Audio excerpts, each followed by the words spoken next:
Media మిత్రులందరికీ నా నుంచి ధన్యవాదాలు. ఇక్కడ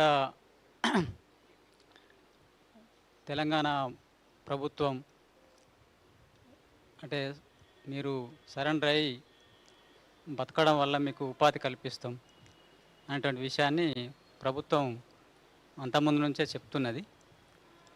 దాని నుంచి మేము కూడా ఇప్పుడున్న పరిస్థితి లోపల ఈ సాయుధ పోరాటం అనేటువంటిది పనిచేయడం అనేటువంటిది కష్టం, జరగదు. ఇప్పుడు ఆధునిక టెక్నాలజీ తర్వాత కమ్యూనికేషను పెరిగినటువంటి ఈ పరిస్థితులలో సాయుధ పోరాటం అనేటువంటిది నడవదు ఇప్పుడు. అందుకోసం ఇక్కడ ఉన్నటువంటి ఇప్పుడు ఉన్నవాళ్ళైనా తెలంగాణలో పనిచేసే వాళ్ళు, తెలంగాణ క్యాడర్స్ కూడా వచ్చి వాళ్ళు మాలాగే లొంగిపోయి వాళ్ళు బతకడానికి అవకాశం కల్పిస్తే గవర్నమెంట్ కల్పిస్తున్నా అని చేస్తున్నది. అట్లా చేస్తే మంచిది.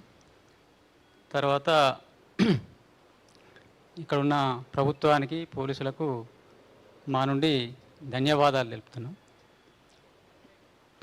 రాజిరెడ్డి గారు ఇప్పుడు దేవిజీ మీ దగ్గరే ఉన్నాడు. ఎందుకంటే దేవిజీ మీ దగ్గర ఉన్నది ఒక స్టేట్మెంట్ వచ్చింది, కానీ చూస్తేనే మాత్రం కొంత కన్ఫ్యూజన్ ఉంది. దేవిజీ ఉన్నాడా లేడా మీ దగ్గర? మా దగ్గర అయితే మేమైతే చాలా కాలం నుంచి విడిపోయి ఉన్నా. నేను అనారోగ్య సమస్య నుంచి దూరంగా ఉన్నా. తర్వాత నేను అనారోగ్య సమస్య నుంచి లొంగిపోతున్నా. ఆయన పరిస్థితి నాకు పూర్తిగా తెలియదు. ముందుగా